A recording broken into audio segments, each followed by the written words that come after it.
And challenges. Language modelling क्या होता है, grammar based LM large language model क्या होते हैं, स्टैटिकल मॉडल्स क्या होते हैं, फाइन ट्यूनिंग, यहाँ पे English morphology, it is a important topic. ठीक है, ये सारी टेक्निक्स क्या होती हैं एनएलपी के अंदर। सो यस, स्टार्ट करते हैं आप इस वीडियो को। पहली टेक्नोलॉजी अपनी, इंट्रोडक्शन टू एनएलपी। अब जैसा मैंने बोला ये टेक्नोलॉजी है, इसका मतलब क्या है, it is a part of II. ठीक है, it is a part of artificial intelligence, लेकिन इसकी एप्लीकेशन है वो अलग ही डोमेन में काम करती हैं। डोमेन में भी आपको एक्सप्लेन करता हूँ, अपन एप्लीकेशन पढ़ने वाले हैं। ओरिजिन की बात करें तो एक बेस्ट डेफिनेशन आपको समझ में आना चाहिए। इसका फुल फॉर्म होता है नेचुरल लैंग्वेज प्रोसेसिंग। सिंपल सा मीनिंग ये है कि अपन अपने कंप्यूटर्स को, अपन अपनी मशीन को ऐसी एबिलिटी प्रोवाइड करते हैं कि वो अपनी ह्यूमन लैंग्वेज को अंडरस्टूड कर पाए। यही इस डेफिनेशन में लिखा है, is the intersection of computer science, artificial intelligence and linguistics. अब इसका मीनिंग क्या है, इसका मतलब होता है static knowledge and study about any language, focusing on interaction between human and computer using natural language. अब नेचुरल लैंग्वेज क्या होती है, जिसमें मैं आपको रीड करा रहा हूँ, जिसमें मैं आपको पढ़ा रहा हूँ। हिंदी, इंग्लिश, ऐसे कई सारी नेचुरल लैंग्वेज होती हैं ह्यूमंस के लिए, जो अपन आपस में बात करते हैं। कई सारे देश हैं, उनकी कई सारी एक पर्सनल लैंग्वेज है। उन पर्सनल लैंग्वेज के बेसिस पे ह्यूमन लैंग्वेज आपकी मशीन समझ पाए, तो उन एप्लीकेशंस को बोलते हैं अपन natural language processing NLP, natural language based applications. ठीक है, अब ऐसा करना ही क्यों है, यदि सोचो आपके पेरेंट्स या फिर आपके कोई फ्रेंड क्या है, अनएजुकेटेड हैं और उनको एटीएम से पैसे विड्रॉ करने हैं, तो वो कितना परेशान होंगे। पर सोचो यदि ऐसा हो कि वो एटीएम मशीन आपकी नेचुरल लैंग्वेज में बात करके आपके आउटपुट दे पाए, भाई मैं आ गया हूँ प्लीज, वो बोले कि आप पिन डाल दो, फिर वो बोले कि आप यहाँ बटन पे क्लिक करो, स्क्रीन पे यहाँ पे आपका एंटर दबा दो, एंड फिर वो आपको विड्रॉ करके दे दे। तो कितना आसान हो गया कंप्यूटर को यूज करना, कितना आसान हो गया मशीन को यूज करना। तो बेसिक सा फंडामेंटल यही था। ओरिजिन की बात करें तो एनएलपी एप्लीकेशन कुछ चीजों से मिलके बनती है। सबसे पहली जो चीज है वो है आपका आर्टिफिशियल इंटेलिजेंस, मशीन लर्निंग और डीप लर्निंग के एल्गोरिदम, जो कि कॉम्प्लेक्स डेटा के ऊपर काम करेंगे। वो डेटा कौन सा होगा, वो डेटा होगा आपके ह्यूमन लैंग्वेज का डेटा। इन दोनों के कॉम्बिनेशन के बाद आपको कंप्यूटर साइंस के बेसिक फंडामेंटल्स, हार्डवेयर्स, इन सब का भी यूज करना पड़ेगा, तब जाके आप एनएलपी जैसे एप्लीकेशन को बिल्ड करोगे। फेमस एग्जांपल यदि मैं दूं आपको, तो अभी अपन डिस्कस करते हैं इसके बाद फेमस एग्जांपल इसके क्या क्या हो सकते हैं। इस वाला पूरा हिस्टोरिकल कॉन्टेक्स्ट को आप समझो, किस तरह से आपका एनएलपी बूम हुआ।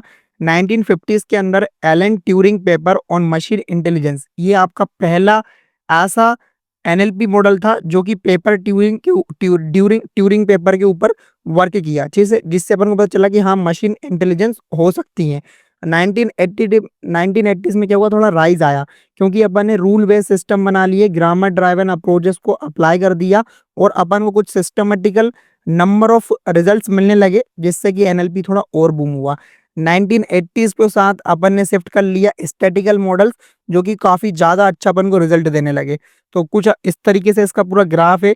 यहाँ से अपन ने शुरुआत करी, यहाँ पे अपन ग्रामर थ्योरी आ गई, यहाँ पे अपने कंप्यूटेशनल, यहाँ पे सिंबॉलिक, और यहाँ पे स्टैटिकल्स। अब स्टैटिकल्स मतलब कि प्रोबेबिलिटी बेसिक पे अपन आगे डिस्कस करने वाले हैं, किसी नंबर या किसी टेक्स्ट के बेसिस पे नेक्स्ट वर्ड को प्रिडिक्ट करना। ठीक है, ये काम बहुत आसानी से होने लगा with the help of this model. अब देखो, अभी मैंने आपको बताया था एनएलपी की फेमस एप्लीकेशंस क्या क्या हो सकती हैं। सबसे पहली बात तो चैटबॉट, हर एक वेबसाइट, हर एक एप्लीकेशन, हर एक बड़ी सर्विस आपको चैटबॉट की सर्विस प्रोवाइड कराती है, और चैटबॉट्स आपसे ह्यूमन की तरह बात करते हैं। ठीक है, मशीन ट्रांसलेशन, जैसे कि गूगल ट्रांसलेटर, आपने हिंदी में कुछ पूछा, उसने आपको इंग्लिश में कन्वर्ट करके दिया, वो क्या है, वो भी एक ह्यूमन लैंग्वेज का पार्ट है। इसको सारे हिंदी के सिंटेक्स, हिंदी ग्रामर को कन्वर्ट कर दिया किसमें, इंग्लिश और इंग्लिश ग्रामर में। तो ये जो टास्क हुआ, it is also possible with the help of NLP. Sentimented analysis like Twitter statement, sentiment है, ठीक है, पॉजिटिव है कि नेगेटिव है, इस तरह के टास्क भी आप एनएलपी एप्लीकेशन के थ्रू करते हो। ठीक है, और यहाँ पे फेमस एप्लीकेशन आप जो डेली बेसिस पे यूज करते हो वो है आपका गूगल का असिस्टेंट एंड एप्पल का सिरी। ठीक है, अब चैलेंजेस भी हैं भाई, यदि इतनी कॉम्प्लेक्स फील्ड है, नई फील्ड है, इस पे अप्लाई करने के लिए जब अपन इतना कॉम्प्लेक्स काम करेंगे तो अपने को बहुत सारे चैलेंजेस देखने पड़ेंगे। अब इन चैलेंजेस के बारे में आपसे बहुत डिटेल में पढ़ना है, बिकॉज इन्हीं पे आपको कॉन्सेप्ट समझ में आने वाला है कि एनएलपी क्यों डिफिकल्ट है सीखने के लिए और डिफिकल्ट के साथ साथ कितना यूजफुल भी है। सबसे पहला जो चैलेंज है वो है एम्बिगुइटी। एम्बिगुइटी का मतलब क्या होता है? Word sentence with a multiple meaning. ठीक है, अब एक सेंटेंस के कई सारे मीनिंग हो सकते हैं, जैसे कि ये यहाँ पे बोल रहा है call me a taxi please, ये बॉय, एंड यहाँ वुमेन क्या समझ रही है? You want me to get you a taxi, और you tell you are a taxi. ये कंफ्यूज हो गई कि तुम मुझे टैक्सी बोल रहे हो या फिर तुम टैक्सी बुलाने को बोल रहे हो। ठीक है, तो ये थोड़ा कंफ्यूजिंग वाला वर्ड हो गया। आई होप कि आप समझ पा रहे हो। एम्बिगुइटी का मतलब होता है एक वर्ड के दूसरे मीनिंग होना। अब ये अपन एज अ ह्यूमन तो समझ गए, बट मशीन को ये वाला आर यू एन, रन, ठीक है, कैपिटल में लिखा है, और इसको यदि अपन स्मॉल में लिखें तो आर यू एन, ठीक है, ये हो गया स्मॉल में। दोनों वर्ड का meaning as a human we know कि रन का मतलब भी दौड़ना होता है और इस रन का मतलब भी दौड़ना होता है, but machine create ambiguity because उसको ये कैपिटल आर अलग है, उसके लिए स्मॉल और अलग है। ठीक है, आई होप कि ये प्रॉब्लम समझ में आ गया होगा। यहाँ पे कॉन्टेक्स्ट अंडरस्टैंडिंग क्या होता है? Machines struggle to grasp the cultural and the situational nonsense. आप देखो यहाँ पे क्या होता है, कंटेंट है आपका, कॉन्टेक्स्ट है आपका, अंडरस्टैंडिंग होना थोड़ा सा डिफिकल्ट है।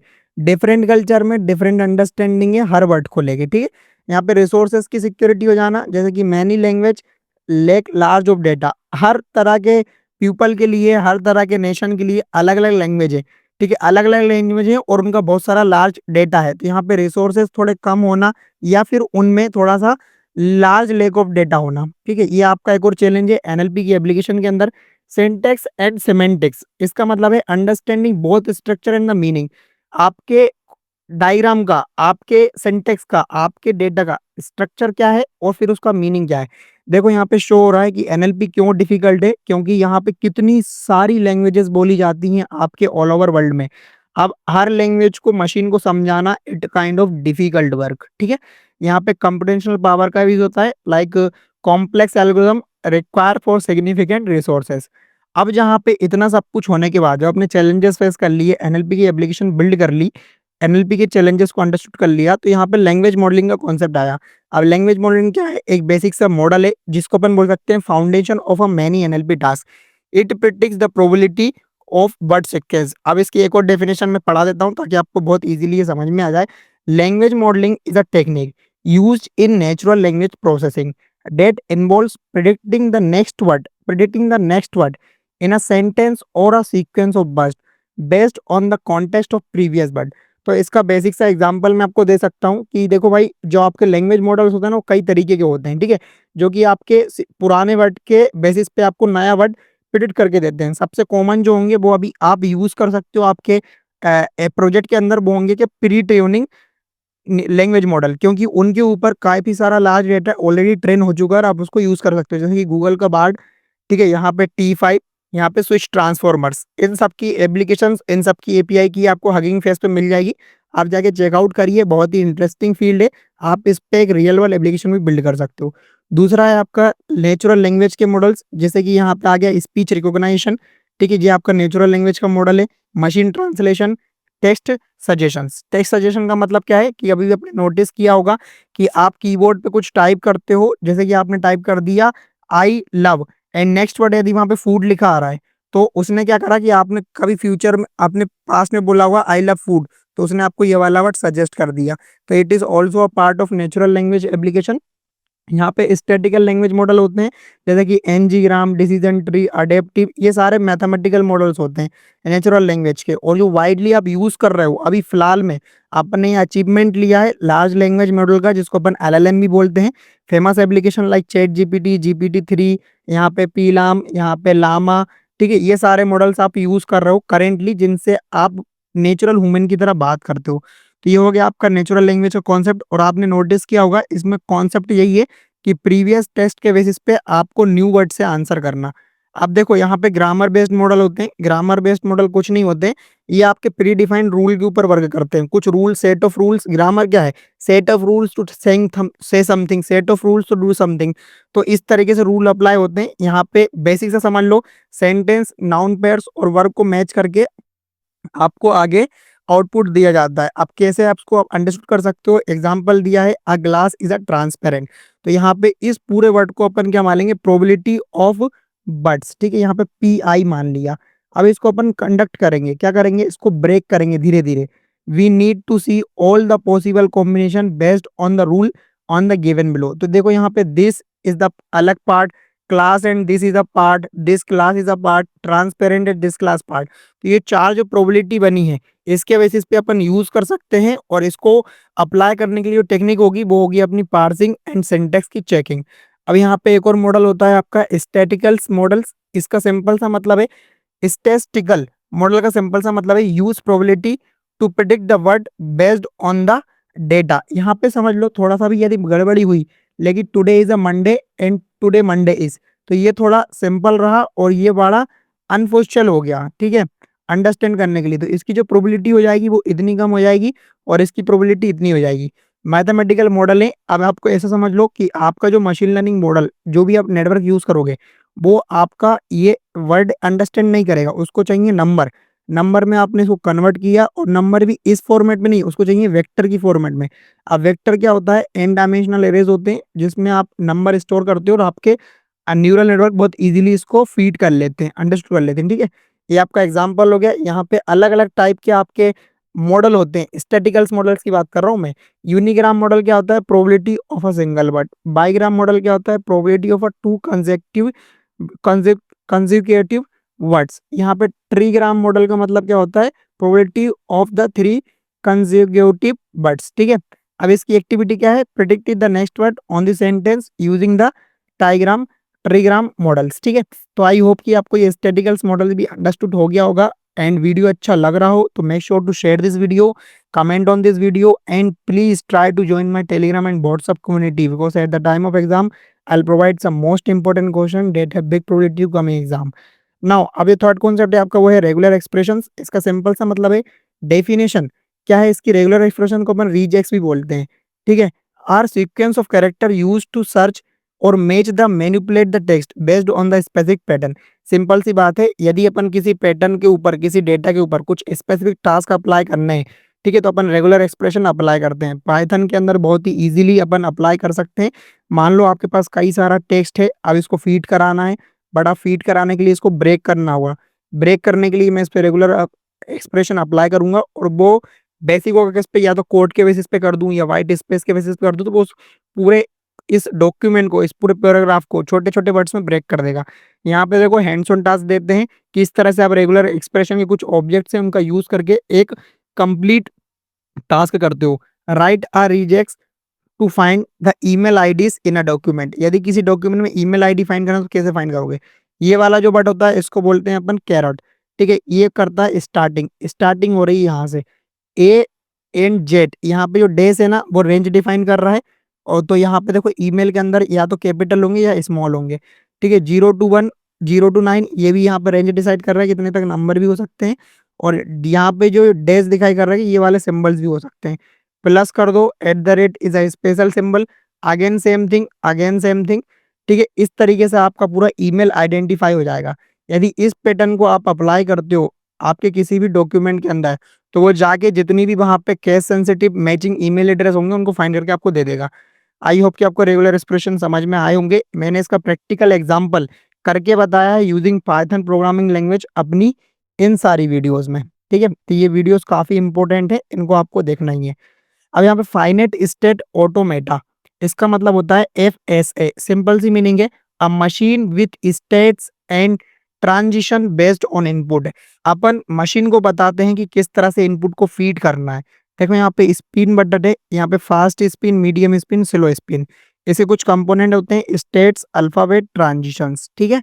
यहाँ पे की पूरा अपना टेक अवे क्या है कि इसको तुम ऐसे समझ सकते हो, represent in 3 form, namely graphical, tabular और मैथमेटिकल। इन सारे कॉन्सेप्ट के बेसिस पे अपन अपने इनपुट को फीड कराते हैं, ठीक है। अब मैं यहाँ पे आपको एक बेसिक सा एग्जांपल शो करने वाला हूँ, ठीक है, जिससे आपको सारा कॉन्सेप्ट क्लियर हो जाएगा।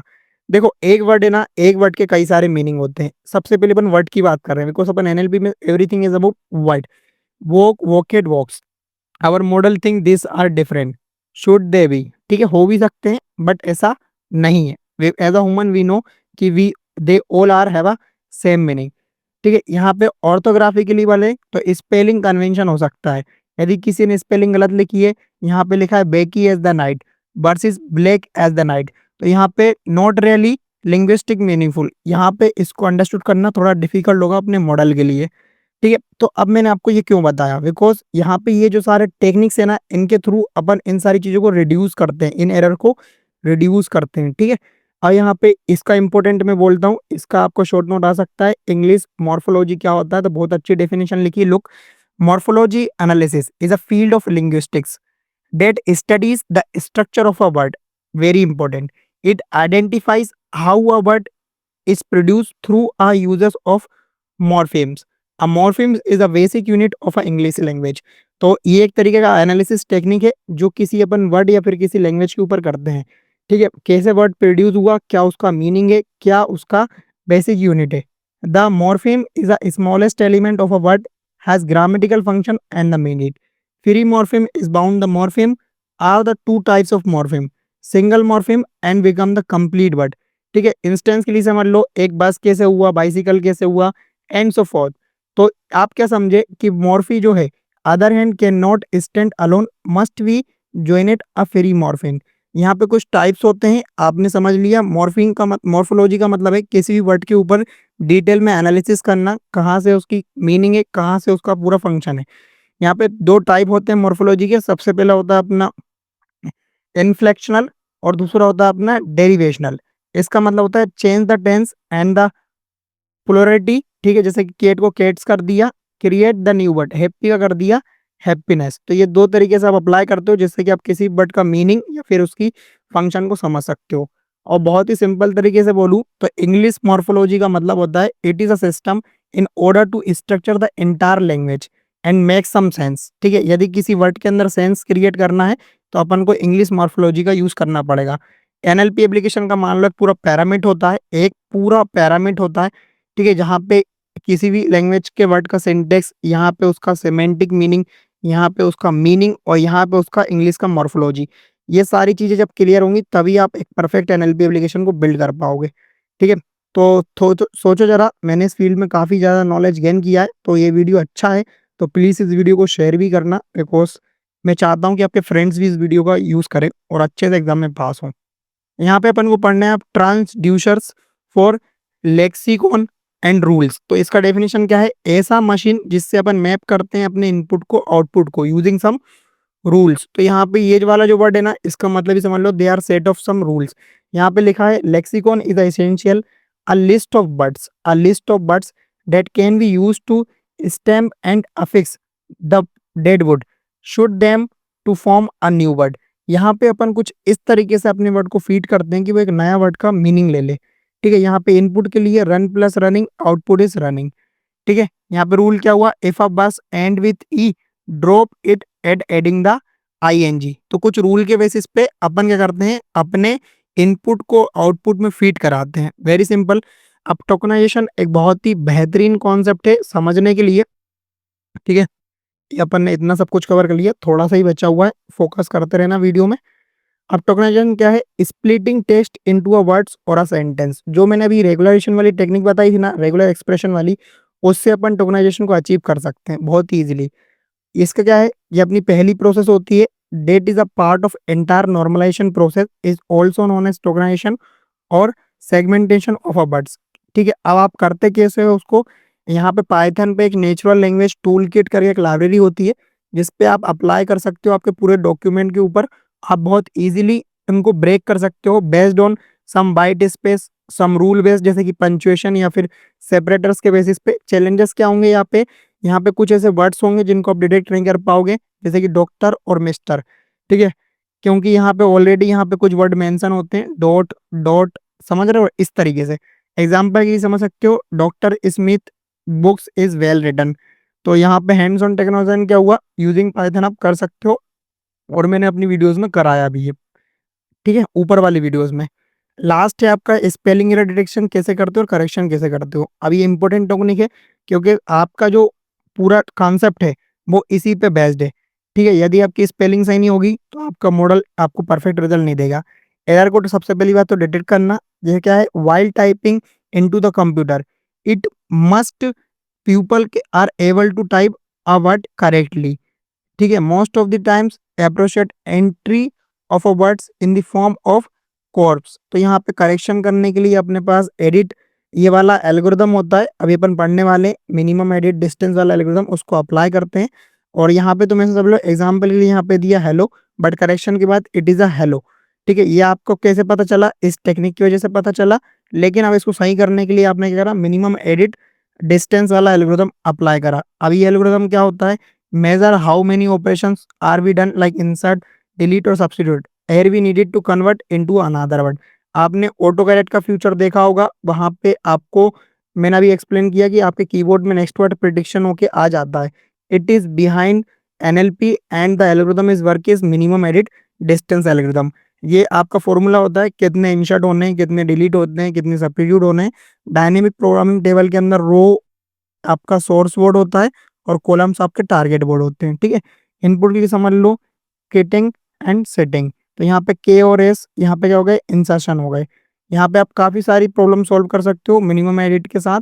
टेक्निक क्या है, hidden markup and maximum entropy models क्या होते हैं, बटरवी एल्गोरिथम्स क्या क्या है, ये सब कुछ अपन को इस वाली यूनिट में पढ़ना है, जो कि थोड़े कॉम्प्लेक्स टॉपिक है। यदि आप इस वीडियो को अच्छे से अंडरस्टूड कर लोगे तो आपको बहुत हेल्प मिलेगी इसको अंडरस्टूड करने में और राइट करने में। ठीक है, तो my dear friends, let's start this with our what is meaning of n gram. N gram का मतलब क्या है, तो an n gram is a collection of n successive item in a text document that may be include word number symbol और punctuations. अब इसका simple सा मतलब हुआ, ये एक कलेक्शन ऑफ आइटम्स है। आपके टेक्स्ट डॉक्यूमेंट के अंदर कई सारे टेक्स्ट होंगे जिसके अंदर सिंबल्स भी हो सकते हैं, वर्ड्स भी हो सकते हैं, नंबर भी हो सकते हैं, कुछ ऐसे स्टार वाले पंक्चुएशन सिंबल भी हो सकते हैं।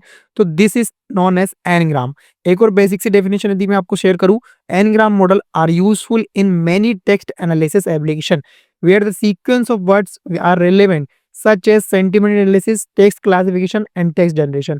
ठीक है, तो काफी सारी एप्लीकेशन में एनग्राम मॉडल्स वर्क करते हैं, जिनका सिंपल सा वर्क है कि आपके एक वर्ड के बेसिस पे नेक्स्ट वर्ड को प्रिडिक्ट करना।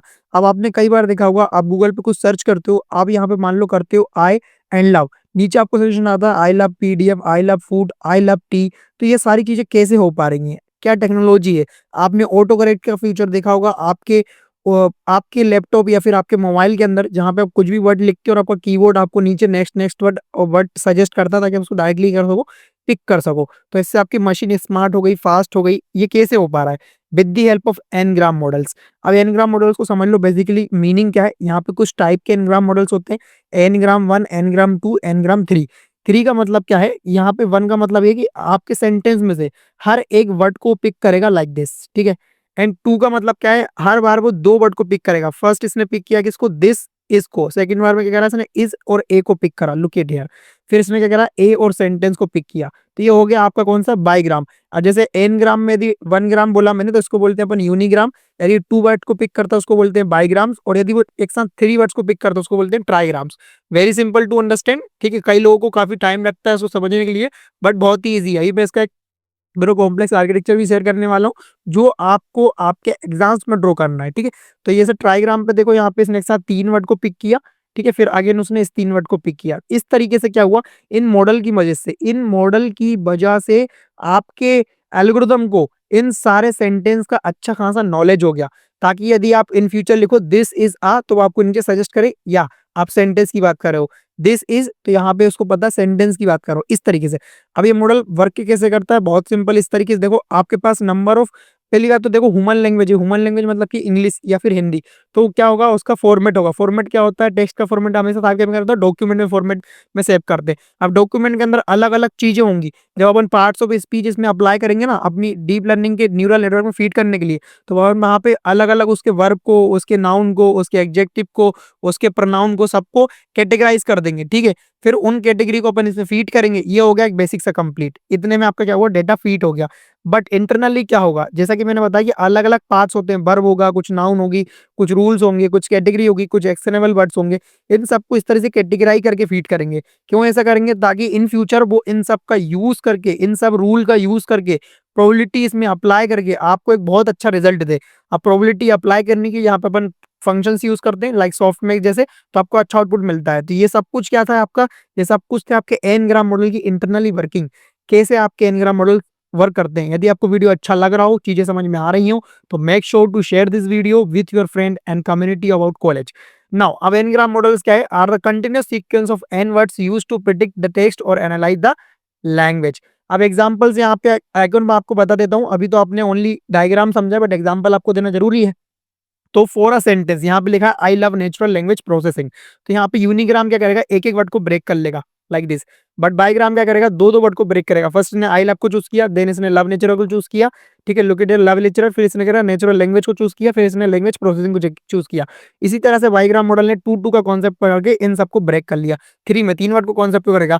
अब इसमें बेसिकली आपने क्या हुआ, आपका इस पूरे टेक्स्ट को यदि आपने इन ग्राम मॉडल को अप्लाई किया तो आपको इसका अंडरस्टूड हो गया। यहाँ पे लेमिनेशन एक टेक्निक होती है, इसको ऐसा समझ लो कि जीरो प्रोबेबिलिटी प्रॉब्लम हो सकती है आपके किसके अंदर, डेटा के अंदर। इफ अ बाईग्राम और trigram never appear in a training data, it is a probability is zero, making prediction impossible. ऐसा कुछ भी डेटा अपन उससे पूछ रहे हैं जो बाईग्राम और ट्राइग्राम के अंदर अवेलेबल नहीं है, तो वो क्या करेगा, आपका जो मॉडल होगा वो फेल हो जाएगा वहां पे, उसके लिए प्रोडिक्ट करना नेक्स्ट वर्ड थोड़ा इम्पॉसिबल हो जाएगा। तो यहाँ पे लिमिटेशंस होती हैं इसकी, ठीक है, लिमिटेशंस है यही इसकी। अब यहाँ पे how good is your language model, आप कैसे पता करोगे। अब नेक्स्ट क्वेश्चन आता है, आपके पास लैंग्वेज मॉडल तो आ गया, आपने उसको ट्रेन भी कर लिया, बट उसको आप प्रिडिक्ट कैसे करोगे, हाँ मेरा लैंग्वेज मॉडल परफेक्ट है, मेरा लैंग्वेज मॉडल सही है। तो उसके लिए आप करोगे evaluating the n grams. N grams मतलब कि उसमें मैट्रिक्स अप्लाई करना। मैट्रिक्स लाइज यहाँ पे आ गई आपकी परप्लेक्सिटी और एक्यूरेसी। तो यहाँ पे परप्लेक्सिटी का मतलब सिंपल सा, measure how well a model predicts that a set of lower perceptivity for a word model. यदि इसकी आपकी परसेप्टिविटी क्या आई, लोअर आई, तो आपका मॉडल अच्छा है, और हायर आई तो आपका मॉडल बेकार है। सिंपल सी यदि देखो तो यहाँ पे आई लव प्रोग्रामिंग लिखा है, इसमें यहाँ पे देखो I is a word, love is a word, programming is a word, they all are have some probability meaning. ठीक है, तो इनको कैलकुलेट करके अपन इसी प्रोबेबिलिटी एक चेन रूल के थ्रू निकाल लेंगे, और उसी से अपन को पता चलेगा अपनी मॉडल की एक्यूरेसी कितनी है, अपने मॉडल की परप्लेक्सिटी कितनी है। और यहाँ पे स्मूथिंग क्या है, स्मूथिंग एक टेक्निक है जो अपन इस चीज को अप्लाई करने के लिए करते हैं। देखो यहाँ पे लिखा है smoothing refer to the technique we use to adjust the probabilities used in the model so that our model can perform more accurately even handle word absent in the training data set। अब training data का मतलब क्या है कि अपने पास जितना भी all over data है अपन उसको ट्रेनिंग डेटा बोलते हैं। लेकिन स्मूथिंग से क्या होगा कि अपन ऐसी टेक्निक अप्लाई करेंगे ट्रेनिंग के टाइम पे कि कोई ऐसा वर्ड जो उस ट्रेनिंग में अवेलेबल नहीं है, फिर भी उसको वो प्रिडिक्ट करने के लिए अपना मॉडल क्या हो, एक्यूरेट हो, अपने मॉडल के पास इतनी पावर हो। ठीक है, ये कैसे पॉसिबल होगा, with the help of this. अब इसके अंदर देखो कुछ टाइप्स होते हैं, ये क्यों अपन करते हैं, कैसे करते हैं। तो smoothing the address, zero probability, problem based, redistributing probabilities. तो यहाँ पे एक पहली टेक्निक है कि एडिट स्मूथिंग, यहाँ पे इसको अपन बोलते हैं एडिटिव को बोलते हैं अपन लीपलेस। इसमें अपन सिंपली अपने जो भी अपने वर्ड है उनके सामने वन को ऐड कर देते हैं। ऐसा क्यों करते हैं, ताकि आपका जीरो ना हो। ठीक है, यहाँ पे वोकेबलरी का साइज भी डिपेंड करता है। वोकेबलरी क्या होती है आपकी, वोकेबलरी का मतलब होता है all the unique words in your sentence. तो यहाँ पे देखो इस तरीके से समझ सकते हो। यहाँ पे गुड ट्यूरिंग डिस्काउंटिंग का मतलब होता है adjust the probability for unseen data. अब इसका एग्जांपल समझो, मान लो बाईग्राम मॉडल का यूज कर रहे हो, मशीन लर्निंग एल्गोरिथम आपने चूज किया, अपेयर कर रहे हैं 3 टाइम्स, ठीक है, 3 बार उसमें अपन मतलब अपेयरिंग हो रही है। तो यहाँ पे vocabulary has a 1000 words, 1000 unique word है आपके डॉक्यूमेंट के अंदर। तो probability are adjusting using the smoothing. इन 1000 वर्ड को बहुत ही इजीली एडजस्ट कराना किसका काम होगा, स्मूथिंग टेक्निक का। अब उस स्मूथिंग को और अच्छे से अचीव करने के लिए यहाँ पे अपन इंटरपोलेशन और बैक ऑफ जैसी टेक्निक का यूज करते हैं। अब इन टेक्निक्स का यूज कर समझ लो अपन यूज करते हैं अपने एनग्राम मॉडल का जो परफॉर्मेंस होता है उसको इंप्रूव करने के लिए। इंटरपोलेशन का मतलब होता है combine the probability of unigram, bigram, bigram and trigram with the weights. ठीक है, उन सबको कंबाइन कर देना, ठीक है, आपस में, तो आपका क्या मिल जाएगा, इंटरपोलेशन मिल जाएगा। बेगोफ का जर्नल सा आइडिया क्या है, backoff it that always helpful for larger context and the generalise for the context of the model doesn't know enough about it. Backoff का सिंपल सा मीनिंग ऐसा समझ लो कि जो भी आपका ऑल ओवर द कॉन्टेक्स्ट है, ठीक है, उसमें से आपको क्या करना है, उसमें से आपको सिंपल वर्ड्स को, आइडेंटिफाई वर्ड्स को एनालाइज करना है। एग्जाम्पल ये समझो आई लव कैट्स, बट अपना आई कभी मॉडल ने देखा ही नहीं है, तो वो लव कैट्स को क्या कर देगा, बेग ऑफ कर देगा। सिंपल सा मीनिंग। वर्ड क्लास क्या है, एक टेक्निक है जिसके थ्रू आप अपने वर्ड्स को क्या करते हो, क्लास में कैटेगराइज करते हो। क्लास मतलब क्या होगी, इंग्लिश की बात करें तो नाउन होती है, वर्ब होती है, एडजेक्टिव होती है, सब आपके ग्रामर के बेस्ट के रूल्स होते हैं। तो इन ग्रामर पार्ट्स ऑफ स्पीच, अब ये पार्ट्स ऑफ स्पीच जो है ना आपका पीओएस, जो भी अपन आगे पढ़ने वाले हैं, इसी को कैटेगराइज करने के लिए अपन वर्ड क्लास का अप्लाई करते हैं। Is known as a word class और a grammatical category which is categorise words have a similar grammatical properties, ठीक है। The English language has 4 major classes like noun, verb, adjective and adverb. तो यहाँ पे simple समझ लो के tree thing, ठीक है। जैसा वो की नाउन होगी, नाउन मतलब होता है पर्सन प्लेस थिंग्स, ये सब हो गए आपके नाउन। और वर्ब की बात करें तो रन ईट थिंग, जैसे हो गई वर्ब, ठीक है। अब पार्ट्स ऑफ स्पीच क्या होता है, इसको सिंपल सा समझ लो कि आप labelling each word with the grammatical parts, ठीक है। तो यहाँ पे अपन हर एक टेक्स्ट के अंदर उसको क्या करेंगे, ब्रेक करेंगे टोकनाइजेशन में, उन टोकनाइजेशन के बेसिस पे अपन उसको पार्ट्स ऑफ स्पीच भी अप्लाई करेंगे, ताकि अपने मॉडल को पता चले कि भाई आपका जो वर्ब है उसके वर्ब के हिसाब से, उस ग्रामेटिकल रूल के हिसाब से, उस प्रोबेबिलिटी के हिसाब से नेक्स्ट वर्ड कौन सा हो सकता है।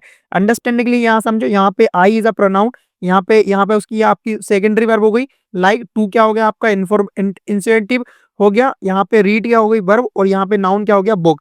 अभी थोड़ा सा इसमें इशू भी हो सकता है, बिकॉज सर्च इंजन इसी तरीके से चीजों को, चैटबॉट को समराइज, टेक्स्ट समराइजेशन चीजों इसी तरीके से होती है, पार्ट्स ऑफ स्पीच की मदद से पॉसिबल हो पाता है ये सब कुछ मेकिंग करना। बट यहाँ पे जो टेक्निक्स होती है वो कुछ इस तरीके से होती है, रूल बेस्ड, स्टोएस्टिक। अब यहाँ पे रूल बेस्ड का मतलब क्या है कि प्रोग्रामिंग के अंदर या फिर आपके इनके अंदर, ग्रामर के अंदर कुछ रूल्स है, उनको अप्लाई कर। आईएनजी का मतलब करें तो क्या हो जाएगा, ये वर्ब हो जाएगी।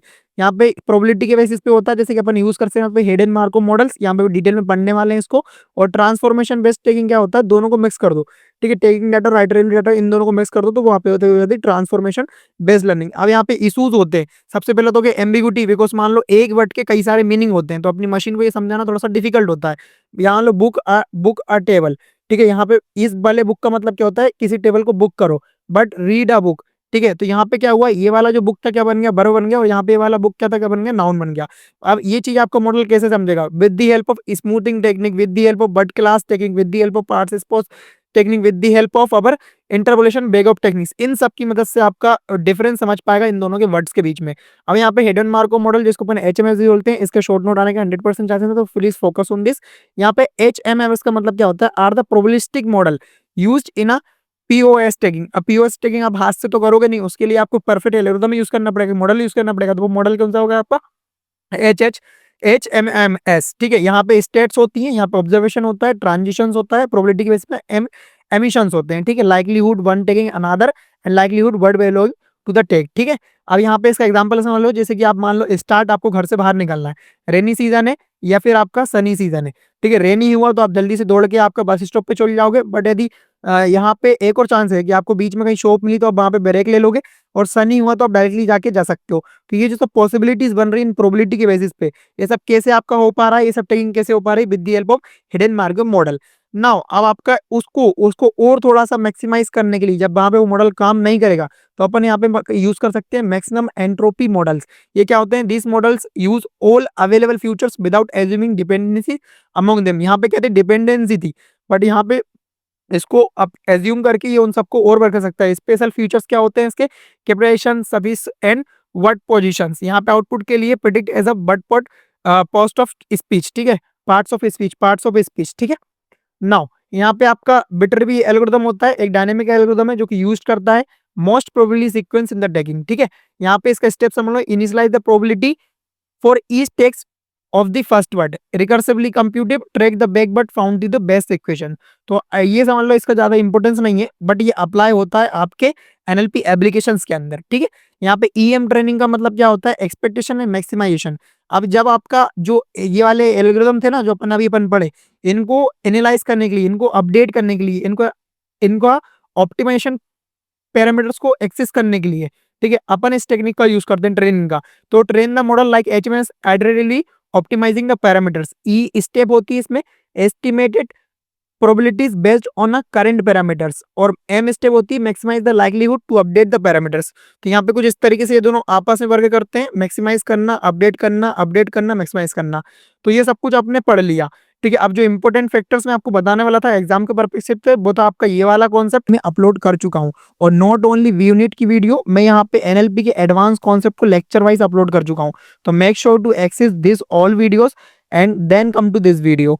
नाउ अब सिंटैक्टिक एनालिसिस और यहाँ पे 14 मार्क्स मैंने क्यों थंबनेल में हाइड करके रखा है, बेसिक सा एग्जांपल है, ये वाला यूनिट अभी आप करते हो तो आपको इस तरह के क्वेश्चन जो अगेन रिपीटेड होंगे, बिकॉज ये इंपॉर्टेंट फैक्टर होते हैं आपके सिंटैक्टिक एनालिसिस के। यहाँ पे जीएफजी क्या होता है, यहाँ पे आपका सिंटैक्टिक पार्सिंग का मतलब क्या होता है, 7 मार्क्स के नंबर आप इजीली अचीव कर सकते हो। तो make sure to watch this video till the last with me, and if the video is helpful तो please share this video with your college group and communities.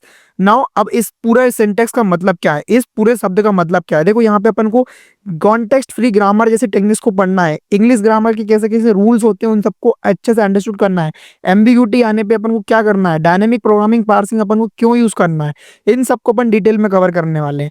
Now अब इसको करना ही क्यों है, बिकॉज अपन को अपने एनएलपी एप्लीकेशन को बताना तो पड़ेगा कि भाई इस सेंटेंस की मीनिंग ये है, इस सेंटेंस की अंडरस्टैंडिंग ये है, तभी तो वो आपको आपके मन चाहे इनपुट का आउटपुट दे पाएगा। तो proper understanding of a sentence meaning, इसका ही मतलब होता है सिंटैक्टिक एनालिसिस।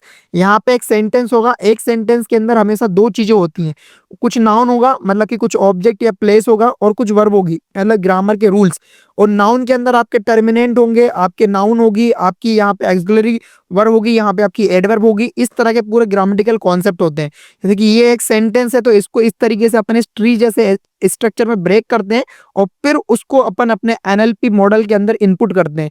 तो ये बेसिक सब स्टेप्स होता है जो कि अपन हर एप्लीकेशन के लिए फॉलो करते हैं, ठीक है।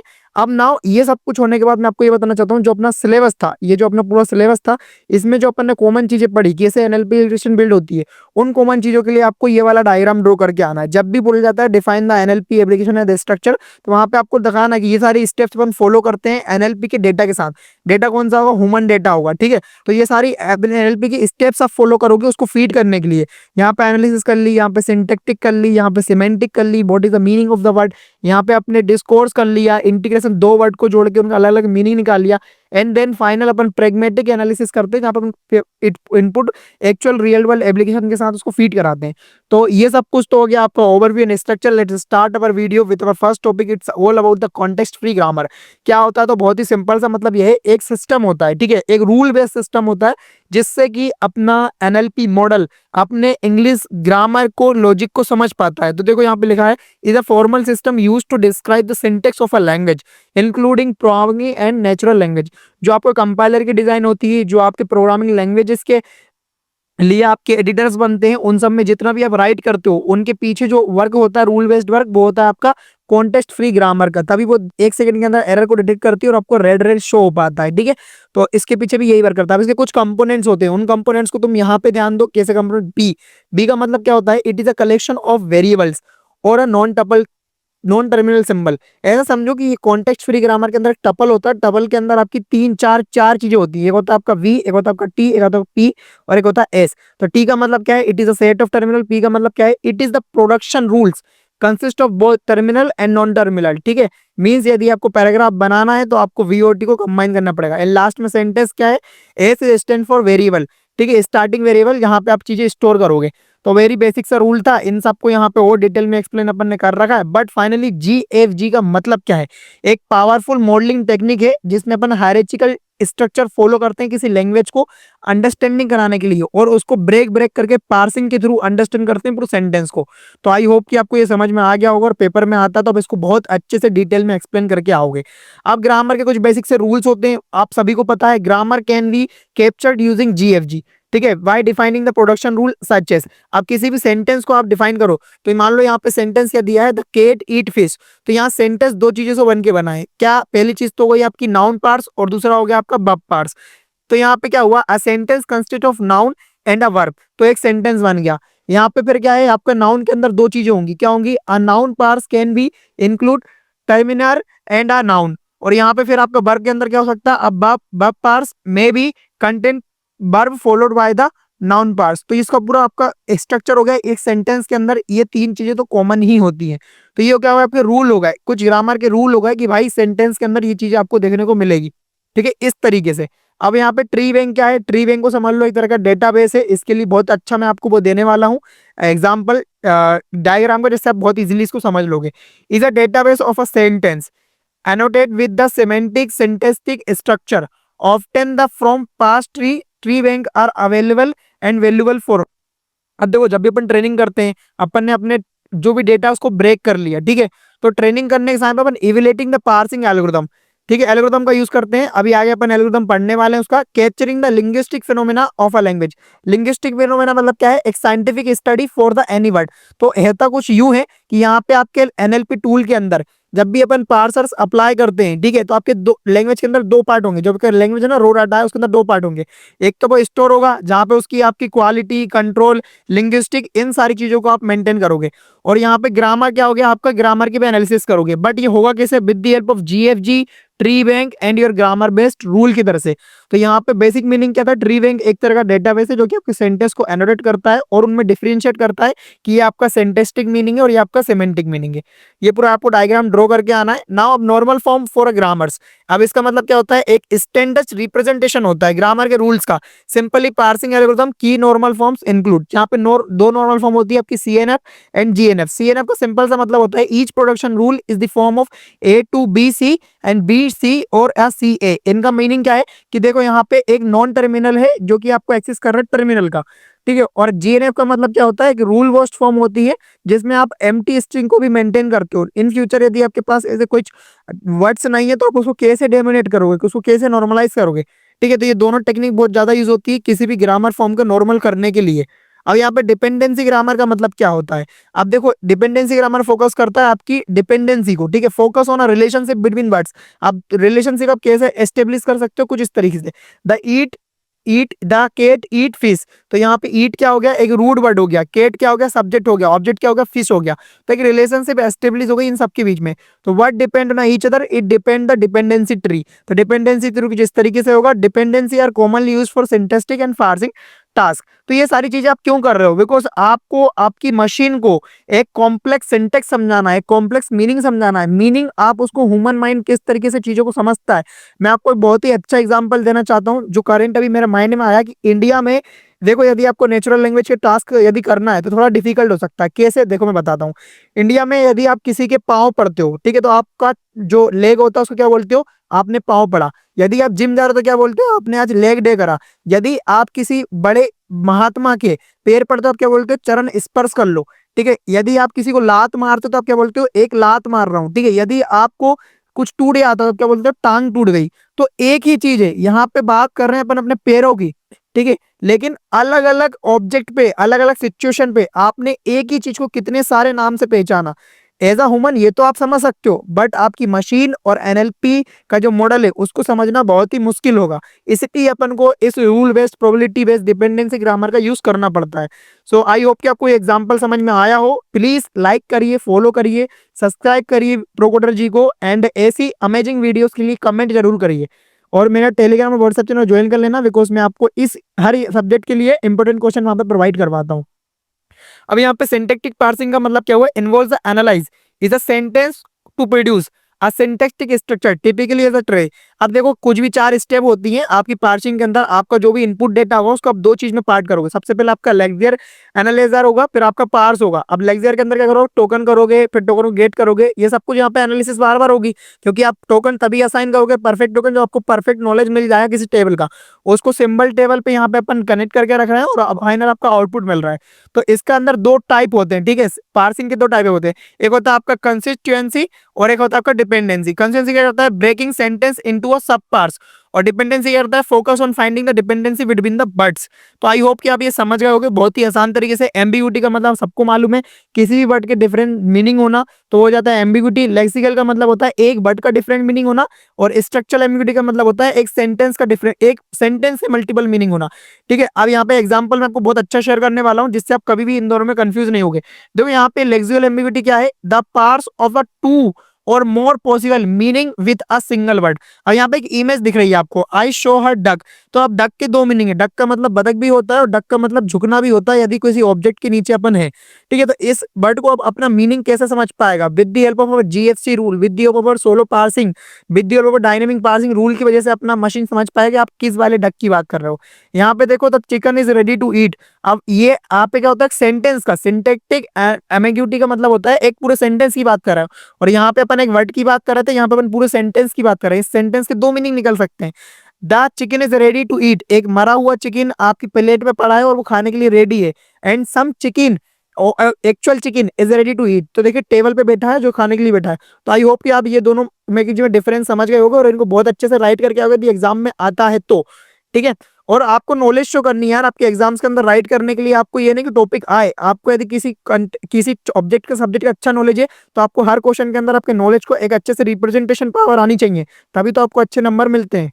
ठीक है, अब डायनेमिक प्रोग्रामिंग पार्सिंग क्या है कि एल्गोरिदम है, उसके अंदर दो टाइप के एल्गोरिदम होते हैं। यहाँ सी बाय सी के एल्गोरिदम है। अब सी बाय सी के एल्गोरिदम ऐसा समझ लो कुकेक यंगर कास्मिक पार्सिंग एल्गोरिदम है, जिसका अपन यूज करते हैं। ठीक है, डायनेमिक प्रोग्रामिंग के अंदर, जो कि बॉटम अप्रोच को फॉलो करता है जीएफसी। अब डायनेमिक प्रोग्रामिंग का मतलब क्या है, सिंपल से मतलब किसी टास्क को यदि आपको रिपीट करना है, ठीक है, यदि आप कोई टास्क रिपीटेड हो रहा है बार बार बार बार बार बार, तो आप उसको कंटिन्यू ऑटोमेटेड कर दोगे with the help of dynamic programming approach. ठीक है, तो यहाँ पे एक और होता है अपना earlier parse handle the GFG and both bottom and top down approach. तो डायनेमिक के अंदर टॉप डाउन और बॉटम डाउन दो अप्रोचेस होती हैं जिनका अपन यूज करते हैं। तो यहाँ पे सी वाई ए के एल्गोरिथम आपका बॉटम अप होता है और अर्लियर पार्स करता है, दोनों को फॉलो करता है। शैलो पार्सिंग का मतलब क्या है कि आपका जो भी ग्रुप ऑफ सेंटेंस है, जितना ही बड़ा बड़ा आपका लेंथ का सेंटेंस है, उसको आप पार्ट्स में डिवाइड कर दोगे। ठीक है, आप उसको चंक में डिवाइड कर दोगे, एक साथ नहीं भेजोगे। ठीक है, चंक में भेजोगे, इससे आपकी मेमोरी बच जाएगी, इससे आपका टाइम इफिशियंट हो जाएगा और आपका टास्क थोड़ा सा इजी हो जाएगा। अब यहाँ पे देखो, यहाँ पे लिखा है, इसको चंकिंग भी बोलते हैं। Identify the parts in a sentence without generating a full parse tree. पूरे पार्ट्स को नहीं भेजना है आपको, सिर्फ सिंपली कुछ सेंटेंस को भेजना है। पार्ट्स का मतलब है कलेक्शन ऑफ सेंटेंस। ठीक है, अब यहाँ पे गोल क्या है, extract the noun parts and the verb parts etcetera. अब इससे हुआ क्या कि आपकी नाउन अलग हो गई, वर्ब अलग हो गई, एडजेक्टिव अलग हो गए, डिटरमिनेंट अलग हो गए, आपके ऑब्जेक्ट्स अलग हो गए। अब ये सब अलग होने की वजह से क्या आपको एक्चुअल मीनिंग समझ में आएगा, आपके सेंटेंस को, आपके मॉडल को। ठीक है, अब यहाँ पे एग्जाम्पल के लिए देखो, अ केट स्लीप, आइडेंटिफाई, यहाँ पे नाउन क्या हो गया था केट, और यहाँ पे वर्ब क्या हो गया आपकी स्लिप्स। यहाँ पे प्रोबेबिलिस्टिक होता है, यहाँ पे प्रोबेबिलिस्टिक के बाद आपका ये समझ लो कि ये थोड़े अलग टाइप के आपके मेथड है, एडवांस एक्सटेंशन है आपके जीएफजी के अंदर। यहाँ पे पी एक एक्सटेंशन लग गया। अब समझ लो इसको थोड़ा अपन ने और अच्छा कर दिया, जहां पे अपन प्रोबेबिलिटी के बेसिस पे प्रोडक्शन रूल डिफाइन करते हैं और फिर अपने डेटा को फीड करते हैं। ठीक है, और यहाँ पे प्रोबेबिलिस्टिक सीवाई के पार्सिंग, जो अपन ने अभी एल्गोरिथम पढ़ा था, एक और एक्सटेंशन है जो कि अपने, अब जब अपना ये वाला फेल होता है ना, तो अपन सीवाई के को अप्लाई करते हैं। ठीक है, यहाँ पे देखो क्या लिखा है, यहाँ पे लिखा है दा क्या है आपका डिटरमिनेंट, बॉय क्या है आपका नाउन, यहाँ पे ईट क्या है आपकी वर्ब है। तो use probability to find the most likely parts in a sentence. अब इससे हुआ क्या, इन एल्गोरिथम से हुआ ये कि आपको नेक्स्ट वर्ड प्रिडिक्ट करने की कैपेबिलिटी मिल गई। बिकॉज यदि आपको पता है कि 2 + 2 क्या होता है, यू ऑल्सो नो कि 8 = 5। आपको कैसे पता चला, क्योंकि आपको एडिशन का रूल पता था, आपको 2 का एक्चुअल मीनिंग पता था, आपको 3 का एक्चुअल मीनिंग पता था, आपको इक्वल टू लगा के उसका आउटपुट देना भी आता था। तो ये सब रूल्स हैं जिसको आपने बचपन में पढ़ा है। ऐसे रूल्स आपको अपने मॉडल को सिखाने पड़ते हैं। अब उन रूल को सिखाने के लिए कैसे बेसिक बेसिक एल्गोरिथम होते हैं, वेरी सिंपल टू अंडरस्टैंड। अब यहाँ पे एक होता है आपका लेक्स कैलिजाइट, ये थोड़ा और एडवांस होता है, इसमें स्पेसिफिक वर्ड और ग्रामर यूज को अपन एडिट करते हैं। यहाँ पे add constant to the head words, यहाँ पे associated eats and the verb parts. Future structure करना मतलब कि किसी भी सेंटेंस के अंदर से आपको प्रॉपर सीमेंटिंग, उसकी मॉर्फोलॉजी, उसकी प्रॉपर्टीज, सारी चीज को एक्सट्रैक्ट करना, उसको अपन बोलते हैं फ्यूचर को स्ट्रक्चर करना।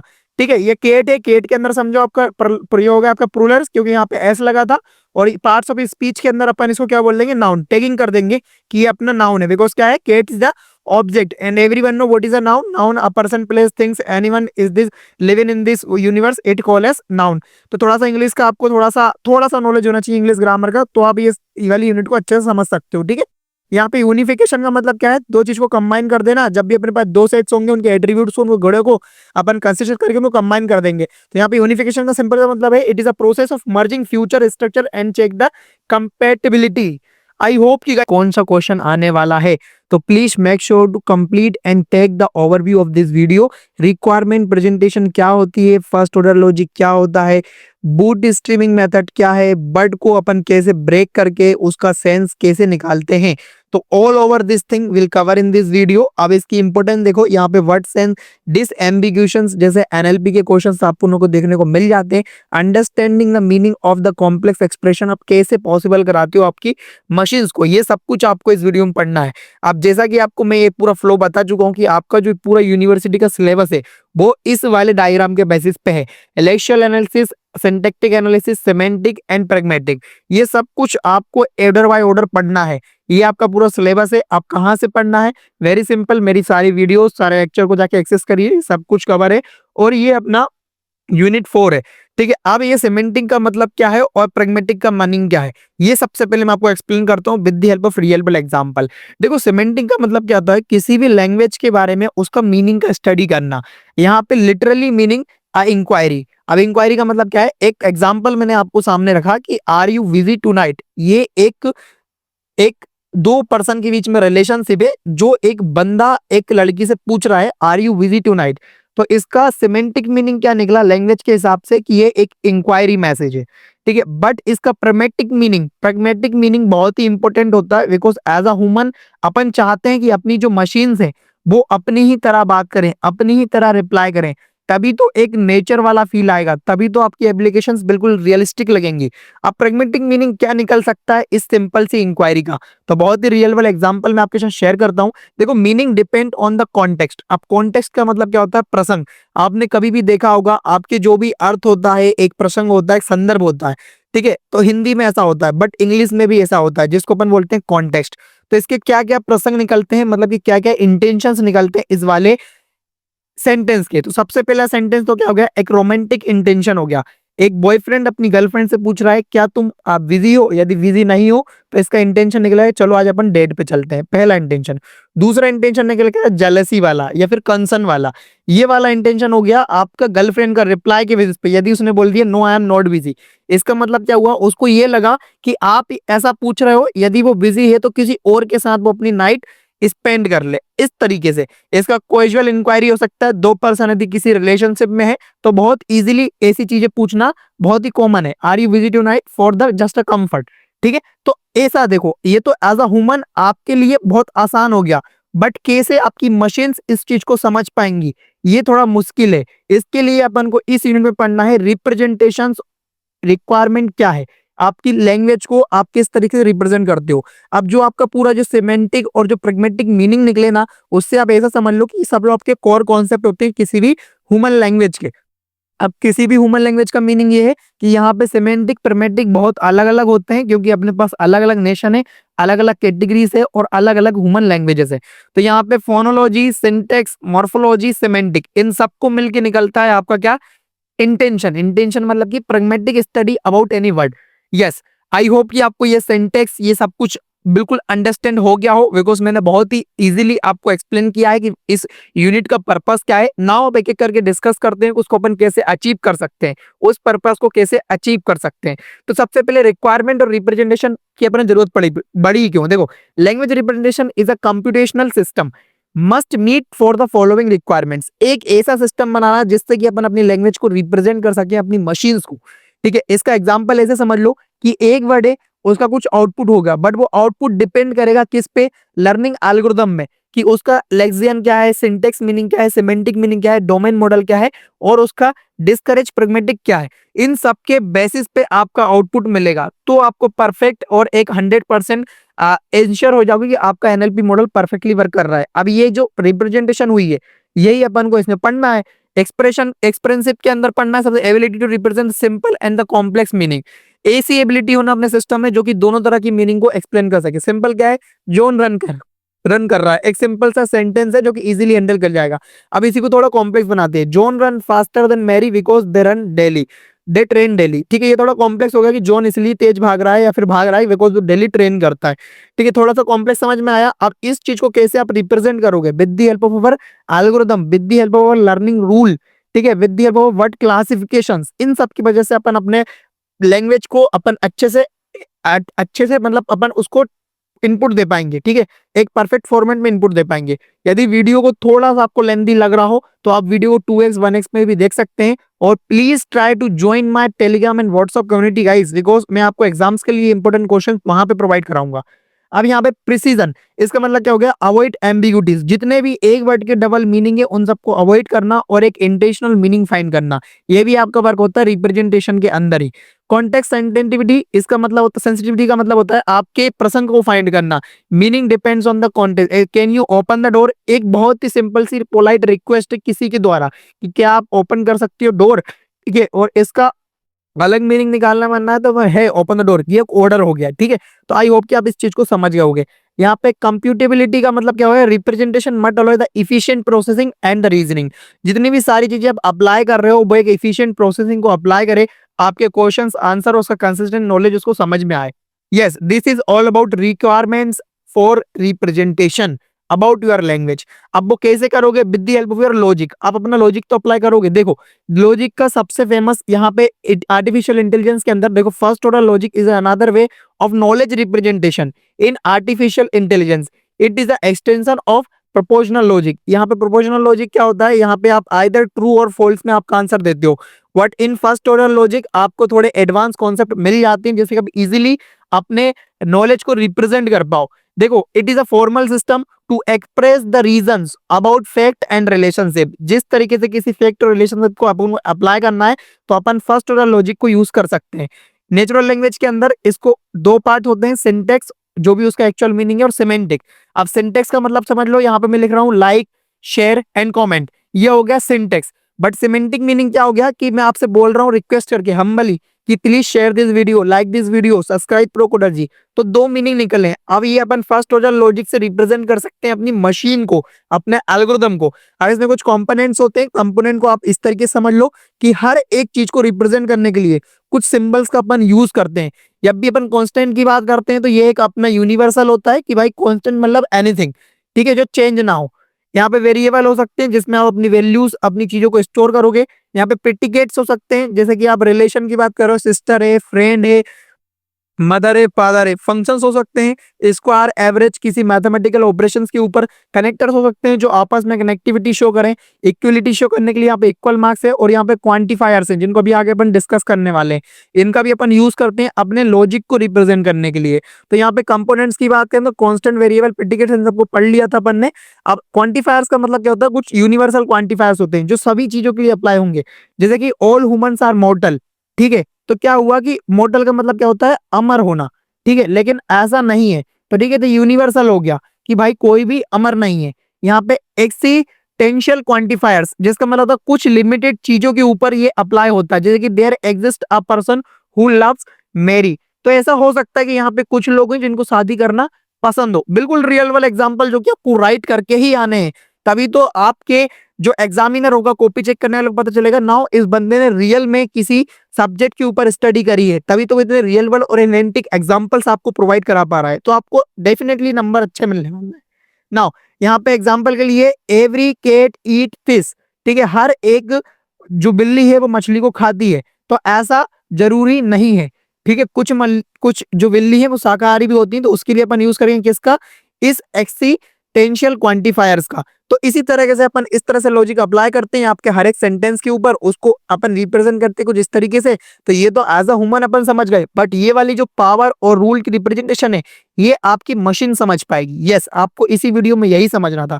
अब डिस्क्रिप्शन लॉजिक क्या होता है, सिंपल सा मतलब है each description logic describe a language. तो इसका मतलब क्या हुआ, हर लैंग्वेज के लिए एक अलग लॉजिक होगा, ठीक है। Simplified form of follow first order logic for specific application like ऑनटोलॉजीज।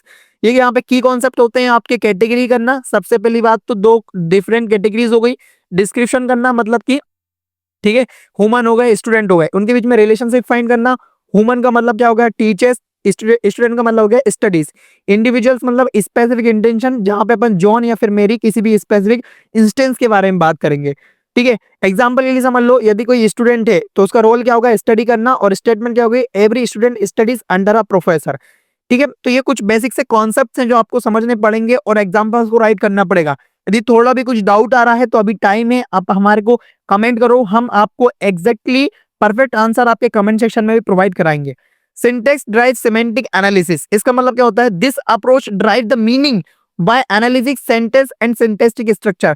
अब यहाँ पे सिंटेक्स की बात कर रहे हैं और सिमेंटिक एनालिसिस की बात कर रहे हैं, मतलब कि हर एक सेंटेंस का कुछ ना कुछ मीनिंग होगा। अब लेकिन उसको सिंटेक्स में अपन ड्राइव करेंगे तो कैसे कर सकते हैं, कुछ रूल के बेसिस पे। देखो यहाँ पे सिंटैक्टिक स्ट्रक्चर होता है, मतलब कि हर एक सेंटेंस के अंदर ये चीज तो होनी है, नाउन होना है और वर्ब होना है। अब उसको कैसे समझ सकते हो आप, ऐसा समझ लो कि देखो यहाँ पे लिखा है the code the dog chased the cat, ठीक है। तो डॉग एक बिल्ली के पीछे पड़ा है, तो यहाँ पे सब्जेक्ट क्या हो गया डॉग, वर्ब क्या हो गया यहाँ पे चेस्ट, और ऑब्जेक्ट क्या हो गया कैट। तो ये एक सिमेंटिक रिप्रेजेंटेशन हो गया with the help of our chased word. तो यहाँ पे the meaning, the link between the relationship semantic representation to produce the meaning, ठीक है, प्रोड्यूस करने के लिए, एक मीनिंग प्रोड्यूस करने के लिए अपन इस वाले एनालिसिस को अप्लाई करते हैं, ठीक है, जिससे कि अपन को किसी भी सेंटेंस का एक एक्चुअल मीनिंग पता चल जाए, उसके बीच में रिलेशनशिप पता चल जाए, उसका ऑब्जेक्ट पता चल जाए। आई होप कि आपको ये समझ में आ गया होगा। अब इसमें दो टाइप होते हैं, पहला होता है parse the sentence, means analyse the grammatical structure, subject क्या है, वर्ब क्या है, ऑब्जेक्ट क्या है।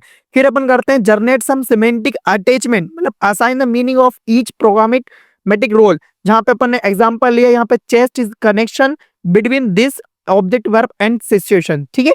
अब यहाँ पे अपन बात करते हैं सिमेंटिक अटैचमेंट्स क्या होता है। तो वेरी सिंपल, किसी भी सिमेंटिक अटैचमेंट को कनेक्ट करने के लिए, सिंटैक्टिक स्ट्रक्चर और लॉजिक को रिप्रेजेंट करने के लिए, यहाँ पे एग्जांपल है समझ लो, किसी भी वर्ड को यदि आपको परफेक्टली आपके नॉलेज को समझाना है, आपके न्यूरल नेटवर्क को अंडरस्टूड कराना है, तो मॉर्फोलॉजी होगी आपकी किसी स्टडी की स्टडी, ठीक है, किसी इस लैंग्वेज की स्टडी, सिंटेक्स होगा आपका एक्चुअल ग्रामेटिकल रूल, सिमेंटिक होगा सोशल मीडिया में उसका पूरा मीनिंग क्या है, ठीक है। तो इस तरीके से आपका पूरा knowledge representation and meaning of representation आप अप्लाई करते हो आपके डेटा के ऊपर। अब एवरीवन नो कि डेटा कितना इंपॉर्टेंट है। यदि आप accurate data, accurate meaning, accurate answer यदि आप प्रोवाइड करोगे तो ही आपको एक्यूरेट रिजल्ट मिलने वाले हैं, ठीक है।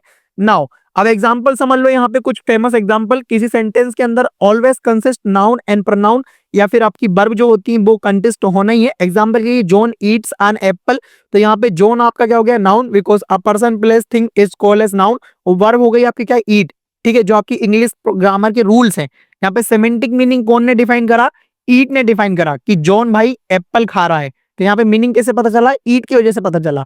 यस, हर एक छोटे छोटे वर्ड का मीनिंग है। अब मीनिंग है तो उनके अंदर सेंस होगा, कुछ रिलेशन होगा। अब उसको कैसे एक्सप्लेन करोगे, तो a word have a multiple meaning, ठीक है, एक वर्ड के मल्टीपल मीनिंग होते हैं, जिसको अपन फोलोसेमी भी कहते हैं।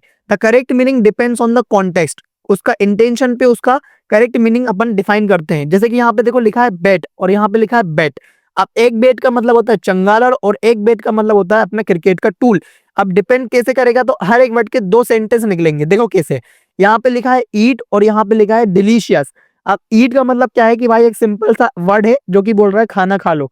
बट डिलीशियस में क्या है, ग्रेटिट्यूड अपन ने झलका दी, अपन ने ग्रेटिंग दे दी, नहीं खाना तो है ही बट बहुत ही अच्छा खाना है। तो एक रिलेशनशिप फाइंड हुई with the help of our word. तो different word have a different meaning. अब उनको डिफाइन करने के लिए अपन क्या करेंगे, यहाँ पे यूज करेंगे अलग अलग टेक्निक बिटवीन द सेंस। यहाँ पे सिनोनिम्स का यूज कर सकते हैं अपन। आपने मान लो अपने पास बहुत सारा डेटा है हैप्पीनेस के रिलेटेड, तो अपन को और डेटा चाहिए ताकि अपना मशीन डिफाइन कर पाए कि अपन किस वाले वर्ड की एक्चुअल में बात कर रहे हैं, ठीक है। तो यहाँ पे अपन उसका अप्लाई कर सकते हैं सिनोनिम्स वाला रूल। सिंपलर मीनिंग, हैप्पी का मतलब होता है खुश होना, जॉयफुल का मतलब होता है बहुत ज्यादा खुश होना, बहुत प्रसन्न होना।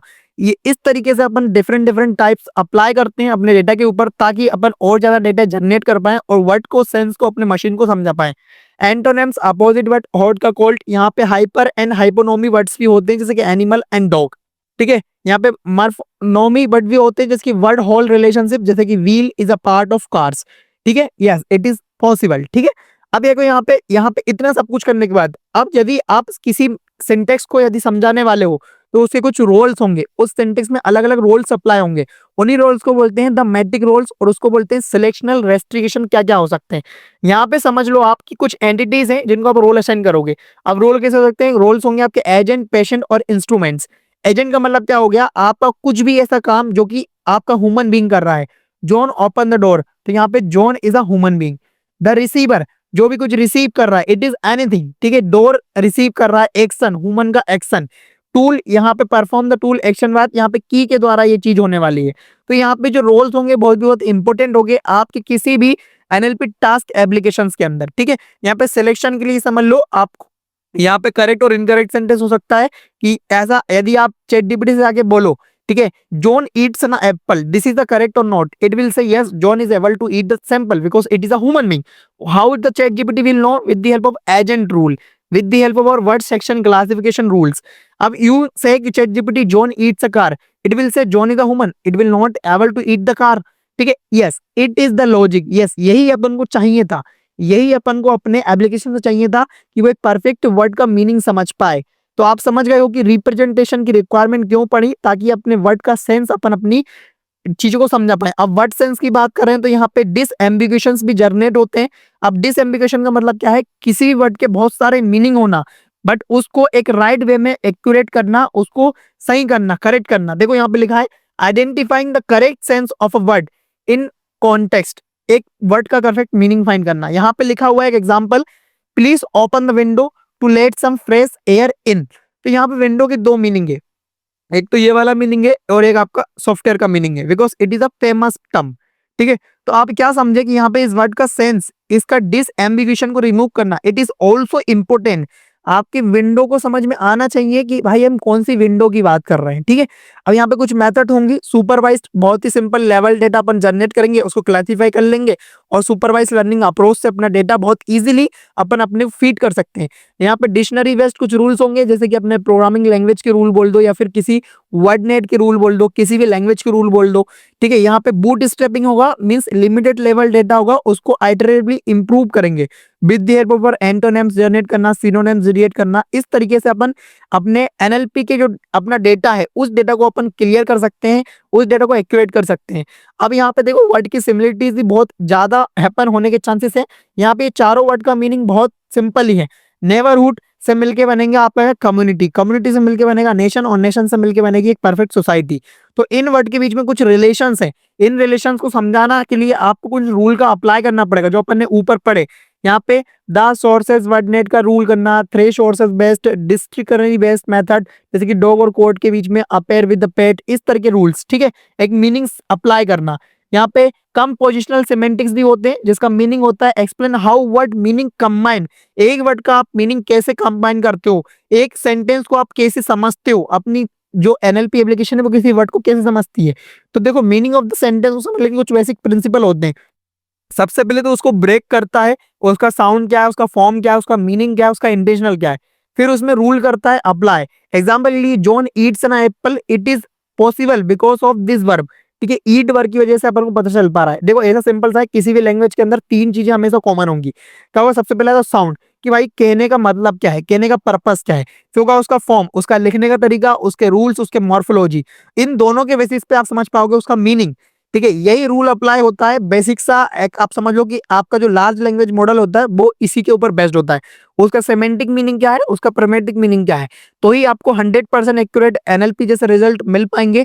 अब एनएलपी जैसे रिजल्ट की बात कर रहा हूँ, मतलब कि मैं chat GPT, Bard AI, Gemini जैसे एप्लीकेशन की बात कर रहा हूँ, जहां पे आपका पुराना पूरा हिस्ट्री का, ह्यूमन लैंग्वेज का डाटा, पूरा आपका क्रेम ब्राउजर का डाटा, जितने भी all over possible text data है ना, वो सब कुछ आपका ट्रेन हुआ है जीपीटी।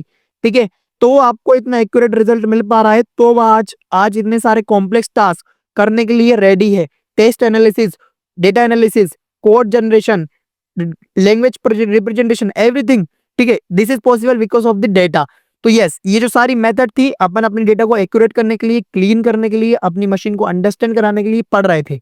यस गाइस, फाइनली ये वीडियो कंप्लीट। एनएलपी एप्लीकेशन कैसी कैसी प्रोवाइड की जाती है, तो देखो माय डियर फ्रेंड्स, इसका ये इंपॉर्टेंट की यदि बात करूं तो एग्जाम्स में आपको शॉर्ट नोट और कुछ इस तरह के NLP application in the field of commercial ऐसा क्वेश्चंस आपको देखने को मिल सकता है। तो ये दोनों वीडियो जो आपको बता रहा हूँ बहुत ही इंपॉर्टेंट है एग्जाम्स के पर्सपेक्टिव से और आपके इंपॉर्टेंट नॉलेज के पर्सपेक्टिव से भी। अब जैसा कि मैंने मेंशन किया है यहाँ पे यूनिट 5, इसका मतलब क्या है, ऑलरेडी पूरा सिलेबस हमने कवर कर लिया है with the help wide range of lectures.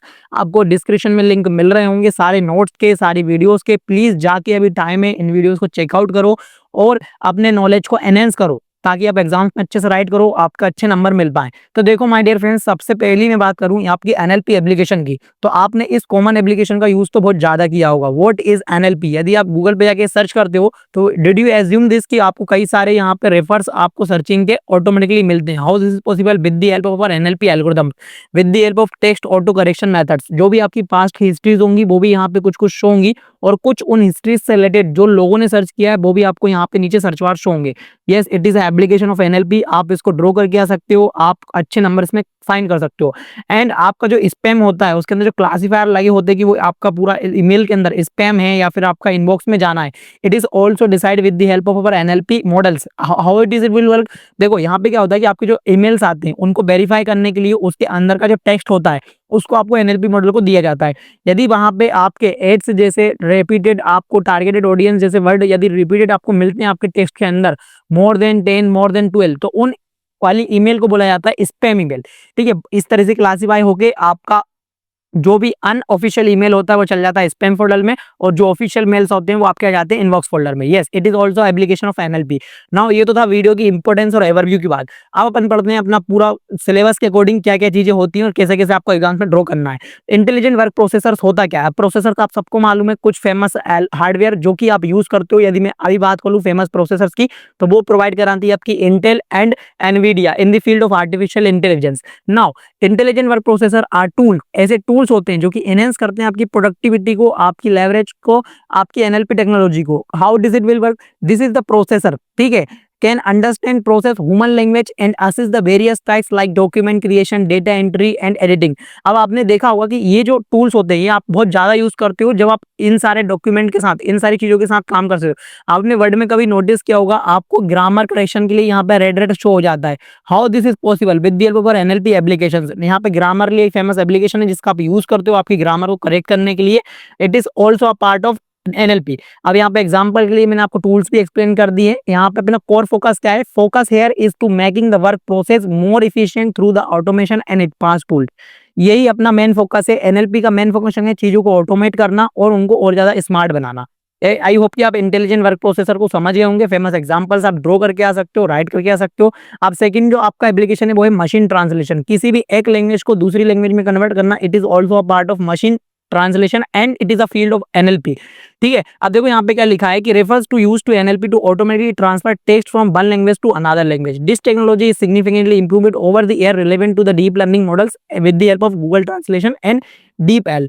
ठीक हो, तो यहाँ पे हुआ क्या है कि आपकी काफी सारी लैंग्वेजेस है। अब हर लैंग्वेज का एक अलग ग्रामर है, हर लैंग्वेज का एक अलग नियम है। उन सब का आपका मॉडल ट्रेन हुआ है इस एनएलपी एप्लीकेशन के ऊपर, जिसका आप डे टू डे लाइफ में यूज करते हो। English to Hindi, Hindi to English, English to Marathi, anything else. तो yes, it is also powered by NLP application. अब इसमें कुछ अप्रोचेस होती है, कुछ होती है रूल बेस्ड, कुछ होती है स्टैटिक बेस्ड और कुछ होती है न्यूरो मशीन ट्रांसलेशन। इनका एग्जांपल हो गया बार्ड और जीपीटी। अब रूल बेस्ड का मतलब क्या हुआ? ऐसा ग्रामेटिकल रूल जो कि आप यूज करते हो और उसके बेसिस पे आप अपनी टेस्ट को वेरिएंट पे अलग अलग में कन्वर्ट करते हो। स्टैटिकल रूल्स क्या हो गए? कुछ ऐसे बिल्डिंग लॉजिक, कुछ वास्ट अमाउंट जिनका आप यूज करके स्टैटिकल मॉडल्स में प्रोबेबिलिटी के बेसिस पे आप इनको ट्रांसफॉर्म करते हो। नाउ यूजर इंटरफेस एक सिंपल सा मतलब है कि आपको किसी भी एनएलपी एप्लीकेशन या फिर किसी भी एप्लीकेशन को यूज करने के लिए एज अ यूजर आपको बहुत ही सिंपल तरीके से यूआई प्रोवाइड कराना, ठीक है, ताकि आप इजीली उसको यूज कर पाओ। यहाँ पे भी मैं बात करूं तो NLP play a major role independent in the development of the initiative and the interactive user interface, allowing user to interact with the system natural language rather than command और code। अब देखो, कोड और command करना सबके बस की बात नहीं होती, ठीक है। आपको यदि ह्यूमन को, यदि आपको नेचुरल आपकी कस्टमर्स को अच्छा प्रोवाइड देना है तो आपको उनको अच्छी सिंपल यूजर एप्लीकेशन प्रोवाइड करना पड़ेगा। एग्जाम्पल के लिए वर्चुअल असिस्टेंट अमेजॉन एलेक्सा, सिरी और गूगल, आपको सिर्फ उनसे वॉइस में कमांड देना, वो आपको रिप्लाई करते हैं आपके सारे आंसर्स क्वेरीज को। How this is possible? With the help of NLP application. यहाँ पे की टेक्नोलॉजीज होती हैं, स्पीच को टेक्स्ट में कन्वर्ट करना, इसको अपन स्पीच रिकॉग्नाइजेशन भी बोलते हैं। और यहाँ पे कॉन्टेक्स्ट का अंडरस्टैंडिंग करना, किसी भी वर्ड का समरी यदि प्रोवाइड कराना है, it is also possible with the help of NLP application. यहाँ पे कुछ चैलेंजेस हो सकते हैं, जैसे कि ambiguity is the biggest challenge in the field of language, और यहाँ पे नॉइस इंटरफेस, ठीक है, यहाँ पे कुछ इस तरीके आपको टॉपिक में देखने को मिल सकते हैं। अब now main machine trans interface क्या होता है? तो देखो, मेन मशीन इंटरफेस को अपन एमएमआई भी कहते हैं, इस तरीके से ऊपर शॉर्ट नोट आ सकता है। Refer to the intersection between human and machine, इसका सिंपल सा मीनिंग यही है। Where NLP used to make communication for more intuitive. Key examples हो गए आपके chatbots, voice assistants, other conversational AI system, ठीक है। मेन मशीन ट्रांसफर, इस तरीके से आप इनका यूज करते हो। की एस्पेक्ट क्या हो गया? आपकी स्पीच को रिकॉग्नाइज करना, एनएलपी लैंग्वेज को अंडरस्टैंड करना, नेचुरल लैंग्वेज को जनरेट करना। एनएलयू और NLG are the very smartical tools in the field of NLP. NLP generate करने की वजह से ही मैं आपको इतने अच्छे एआई बेस्ड नोट्स प्रोवाइड करा पाता हूँ। और यहाँ पे ये सब कुछ पॉसिबल हो पा रहा है क्योंकि मेरी लैंग्वेज को अपनी मशीन बहुत इजीली अंडरस्टूड कर पा रही है। अब जो अंडरस्टूड करने वाली बात हुई, तो दिस इज द क्वेश्चन, ठीक है। अंडरस्टूड कराना मतलब कि क्वेश्चन है, तो यहाँ पे नेचुरल लैंग्वेज के अंदर क्यूरी का एक पूरा कॉन्सेप्ट होता है, जहाँ पे अपन क्या पढ़ते हैं, यहाँ पे अपन पढ़ते हैं refer to the ability to the system to understand the queries expressed in natural language like English हो गया, हिंदी हो गया, to retrieve the relevant information, allow user to interact with database systems and field for more conversation. अब ये जो आपने कभी आज सोचा है कि आप किसी किसी भी एप्लीकेशन के AI बेस्ड एप्लीकेशन पे भी आप कुछ भी टेक्स्ट देते हो, कैसे वो आपको एक परफेक्ट आउटपुट रिजल्ट देता है, क्योंकि उसके पास एक परफेक्ट डेटाबेस है जिसको अपन वेक्टर डेटाबेस बोलते हैं, जो कि AI एप्लीकेशन में यूज होता है। And one of the important thing कि उसके पास ऐसे एल्गोरिथम है जो कि वो आपकी बातों को, आपके सिंटेक्स को, आपके लॉजिक को समझ पा रहा है कि आप क्या पूछ रहे हो, उसके बेसिस पे वो आपका आउटपुट देता है। ठीक है, तो यहाँ पे एप्लीकेशंस क्या है, आपकी सर्च इंजन, जो भी आप सर्च करते हो आपको उसी अकॉर्डिंग आंसर मिलता है। वर्चुअल असिस्टेंट, जो भी आप पूछते हो आपको उसी के रिलेवेंट आंसर देता है, और इसकी वजह से आप काफी सारी चीजें कर सकते हो, जैसे कि स्टॉक प्राइस प्रेडिक्शन को आस्क करना। आप मतलब बहुत ही रिवोल्यूशनरी फील्ड है यदि आप एनएलपी को सोचो। ऐसा समझो कि आर्टिफिशियल इंटेलिजेंस यदि मैं बात करूं, एक पूरी आपकी कोर टेक्नोलॉजी है इन the field of computer science. तो कंप्यूटर साइंस आर्टिफिशियल इंटेलिजेंस के अंदर की एक्सपेक्ट है वो है आपका एनएलपी। ठीक है, अब यहाँ पे ऐसे कई सारे सिस्टम्स है जिसको आपको ट्यूटोरिंग और ऑथरिंग सिस्टम भी बोलते हो। एनएलपी के अंदर अपन एनएलपी का यूज करके इन सबको क्रिएट करते हैं, जिससे अपन इंटेलिजेंट ट्यूटोरिंग सिस्टम बना सकते हैं। आपने देखा होगा अभी काफी सारी एप्लीकेशन ऐसी आपको प्रोवाइड हो रही है जो कि आपको ऑनलाइन ट्यूटोरियल दे सकते हैं, ऑनलाइन आपको गाइड करा सकते हैं। ऐसी कई सारी एप्लीकेशन आप देख सकते हो, जैसे ड्यूलोंगो। ड्यूलोंगो क्या है, एक AI powered language learning platform है, जहां पे आप जाके अपने प्लेसमेंट के लिए भी जापानीज, फ्रेंच, इन तरह की चीजों को बहुत इजीली सीख सकते हो। ठीक है, तो this is also possible with the help of our NLP and the AI powered language platforms. I hope कि आपको ये वीडियो इंटरेस्टिंग लग रहा हो, इतना डिटेल में मैं आपको सारी चीजें एक्सप्लेन करा रहा हूं। तो please make sure to share this video friend with your community, and please try to join my Telegram and WhatsApp community, because at the time of exam I'll provide some most important question that a big probability to come in exam। अब इसका basic सा first जो use case आया था NLP का वो था अपना स्पीच रिकॉग्निशन। बहुत पहले इसका इनोवेशन हो गया था। अपने माइक से जो भी अपन वॉइस बोल रहे हैं, जो भी ऑडियो की अपना पूरा फ्रीक्वेंसी है उसको वर्ड में कन्वर्ट करना। Yes, it is possible with the help of NLP application. Most popular application की बात करूं तो वॉइस असिस्टेंस, यहाँ पे transcript service, voice control system. की टेक्नोलॉजीज क्या है, यहाँ पे सबसे पहला अपना एक मॉडल होगा जो कि अपने रिलेशनशिप, अपनी पूरी ऑडियो को, सिग्नल को रिप्रेजेंट करेगा। ठीक है, दूसरा मॉडल होगा लैंग्वेज का मॉडल, जो कि अपने वर्ड को, अपनी फ्रीक्वेंसी को, सीक्वेंस को एक तरीके से स्पीच करेगा।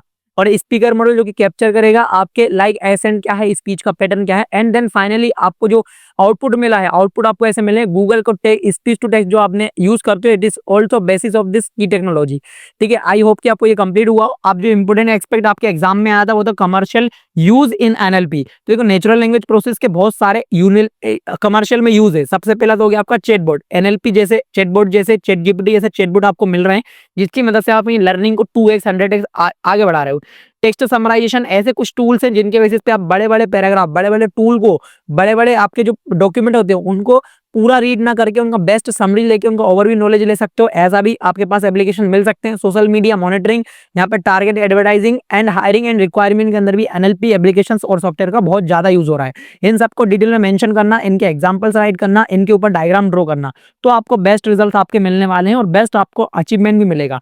एनएलपी हैज अ विद सब commercial application improving for you business and the operations of the customer services. ठीक है, तो यहाँ पे आपको थोड़ा सा ये समझने की जरूरत है। Customer service, market search, context, personal example for एक नेटफ्लिक्स के recommendation system, other areas like sentimental analysis, advertisement and automate the content generation. ये सब कुछ आपकी सिग्निफिकेंट और रियल वर्ल्ड एप्लीकेशन थी एनएलपी के बेसिस पे। तो आई होप कि गाइस आपको ये वीडियो अच्छा लगा हो। यदि वीडियो अच्छा लगा हो तो make sure to share this video with your friend and community. Now मिलते हैं अपनी नेक्स्ट वीडियो में, जब हम बात करेंगे how to pass NLP and the solution of previous year NLP examinations. ठीक है, question paper. So yes, this is all about this video.